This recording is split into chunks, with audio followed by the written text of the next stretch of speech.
Юллардагы вак-төяк чокырларга игътибар да этмибез. Әмма зоррак, куркынычрак чокырлар шундук күзгә ташлана. Хостахана территориясе янындагы тукталышта шундый чокырга машинаң төшеп китсә, ремонт өчен кем түлим икән?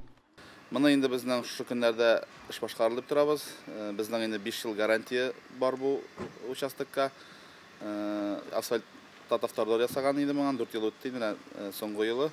Алар ясарга тиеш булалар гарантия буенча инде. Әлеге чокырдан торак коммуналь хуҗалыгының җылылык трассасы үтә булып чыкты. Трассаның диварлары ишелеп, шушындый тирән чокыр барлыкка килгән. Халык моны машиналар көчәнешеннән дә булган дип уйлый. Безнең беренче җирдә провал булды. Менә ул нәрсә белән бәйле яңарак кына су керткән урыннар. Алар инде 1 елдан соң инде язга чыккачтан җир безнең утырада инде, именно шундый чокырлар булга киләләр.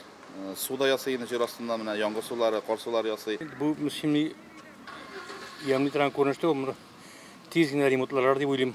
Күҗек машиналар да күп йөри. Оннан юллар ватыла. Үзебез дә сакламыйбыз юлларны. Бу чокырны инде без иртәнешкә килгәндә күрдек. Моны инде безнең хезмәткәрләр тарафыннан администрация хәбәр ителгән иде. Инде бу чокыр әлбәттә җәяүләргә дә, водительләргә дә зыяны бар, но тиз арада чара күрелер дип ышанып калабыз. Мен шаккаттым андай бер коян барлыкка килгән. Хәзер безнең бит инде күпчелек ремонт бүтән җирдә. Матур. Безнең мөслим вообще шәһәрләргә карый да матур. Белмим, монда бәлки тирәнрәк сөрергә кирәктер инде. Безнең илдә нишләптер күп юлларның нигезе бердән үк түгел. Мин артык әйтәсе дә килми инде. Әлбәттә куркынычлы да дип уйлыйсызмы соң сез? Әлбәттә. Әлбәттә. Башта нигезен торырга кирәк. Юл эшләрендә дә астын әйбәтләп эшләргә кирәк. Күренә торган җирен генә матурлап түгел. Чокырлы урыннарны тигезләү өчен гадәттә салкын асфальт кулланыла. Бүгенге көндә Банык урамында җылылык трассасын ремонтлау эшләре төгәлләнеп килә.